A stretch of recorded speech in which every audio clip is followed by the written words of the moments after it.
The tight end and wide receiver disparity, pretty big. I mean, that is a pretty big thing. Linebackers, though, it's very fascinating because linebackers also have middle linebackers, inside linebackers, and outside linebackers that are being titled outside linebackers because they're not DNs because DNs don't get paid enough. So it's like it's an entire thing. And Darius Leonard now, who I believe you know rather well. I think you were there for his rookie year. Yeah, the Maniac. Hell of a player. HBCU guy as well. I mean, he has taken over this Colts defense with the new generation.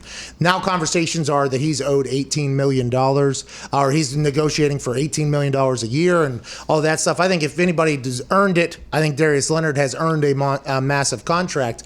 My sources have told me this is not like happening tomorrow. Like this is not. My sources have told me this is not happening like right. This is not like tomorrow, next week type announcement. Maybe things could change, but they said this is coming, maybe, but it's not in there. But then when this made us look at the contracts for every linebacker, very very interesting here, Robert. Khalil Mack, $23.5 million a year.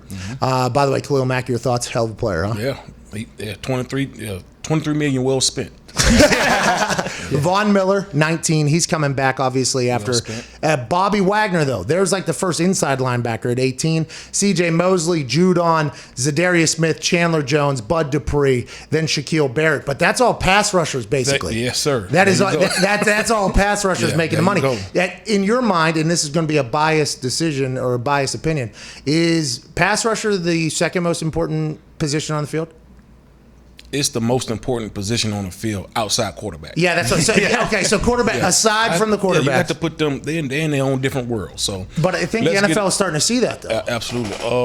The quarterback position is the engine to every team's automobile. You're a quarterback hater, and you know that. Call it for what it is. A spade, a spade.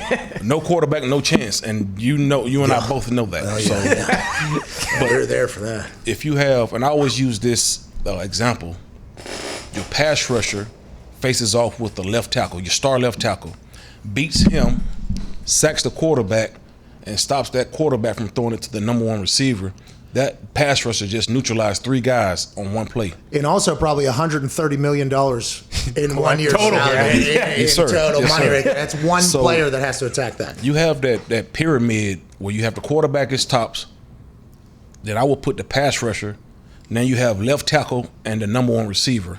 And that's just based on importance. That's just the bottom line. So you can follow the franchise tag money as evidence for that. Do you think you're with the Gridiron Gang, you're getting a chance to work, and what you guys are doing, by the way, I got a chance to kind of hear how the business has worked out, because we've seen it since the beginning. We got a chance to chat with you since the beginning of this thing, you and Dan. I was pumped for you guys. I'm like, okay, here we go. 2 good guys. And I told Dan this. I was happy Dan got back into football, by the way. I think you were as well. And everybody that knows him, Muir is a hilarious human, so I'm happy he's back in football. But getting a chance to kind of watch you guys go through this entire process and then getting a chance to hear what the business is now. You guys have, I think you've grown like maybe 600x since we've talked. The amount of people you have on these fields, it feels like you are really transforming how Indianapolis and Indiana high school kids are training. You had Chuck Pagano out there training safeties. There was an entire field basically. You had running back coach Walker.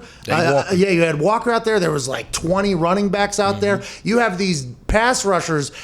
Now this is not your largest crew. You had 53 and a third wide field. And it was just stacked with people that were running sprints or whatever. You have this massive conglomerate going on right now. Do you see a lot more people though wanting to be pass rushers? I would assume that's where a lot of the big bodies, instead of maybe defensive tackle, even though there's Aaron Donald still doing that thing, or offensive line or inside. I feel like pass rush is I think a lot of people see it as a lane, like, okay, there's a lot of money to be made in this thing. Are you seeing that even at the younger level and maybe the way parents speak and shit? Absolutely. I feel like it's a lot of pride coming to that position, because naturally you want to be the quarterbacks in the whole 7-on-7s, the Deion Sanders, DBs, stuff like that.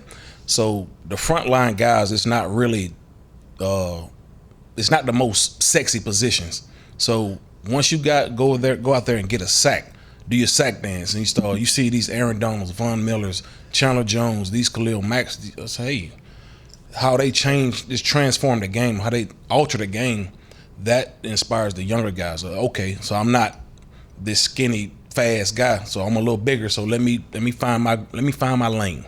And lo and behold, it works for them, and they're able to do what they want to do, and that's play professional ball. Yeah.